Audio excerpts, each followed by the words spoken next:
જય સ્વામિનારાયણ. અમે નારાયણપુરથી આવેલ છે. કેરળના યુવાનો દ્વારા કરવામાં આવેલા હિંડોળા અને આ પ્રદર્શન જોઈને અમારું મન ખૂબ જ આનંદિત થઈ ગયું. જાણે એમ થાય કે સાક્ષાત અમે બદ્રીનાથ અને મુક્તિનાથ જઈને આવ્યા છે એવું આનંદ થઈ રહ્યો છે. અને હિંડોળા પણ સરસ રીતે આયોજન કરવામાં આવેલ છે અને એની તૈયારી અગાઉ ઘણા સમયથી કરવામાં આવેલી હશે અને આ મહેનત પણ દેખાઈ રહી છે.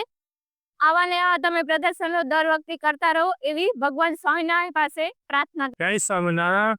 અમે સ્પેશિયલ ભૂતથી જ સ્વામિનારાયણના દર્શન કરવા માટે આવ્યા છીએ, પ્રદર્શન જોવા માટે આવ્યા છીએ.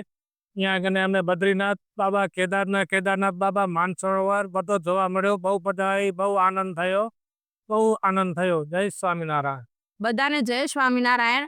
અમને અહીંના હિંડોરા જોઈ ખૂબ જ આનંદ થયો. ખાસ કરીને અમારા છોકરાઓને બહુ જ મજા આવી છે હિંડોરા. તો અમે તમને બધાને આમંત્રણ દઈએ છીએ કે તમે જરૂરથી અહીંયા એકવાર પધારજો ને જોજો. અહીં બહુ જ સારા મહેનતથી હિંડોરા બનાવેલા છે, એટલે એકવાર જરૂરથી તમે પધારજો. જય શ્રી સ્વામિનારાયણ. આજે હું કેરા ગામના નીલકંઠ તકમાર્ગમાં આવ્યો હતો 2026 હિંડોળા મહોત્સવમાં. અહીં આવી અને મને ખૂબ જ સરસ મજા આવી. અહીંની ભાવના, અહીં ભગવાન પ્રત્યે મારી એક ખૂબ જ સરસ ભાવના જાગી, કારણ કે અહીંના લોકો એવી સરસ મહેનત કરી છે. મને તો એવું લાગ્યું કે હું તો 4 ધામની યાત્રા કરીને આવ્યો છું. અહીં તમારા બાળકોને પણ હિંડોળા મહોત્સવ જોવા અને બાળ મંડળમાં મૂકજો. જય શ્રી સ્વામિનારાયણ.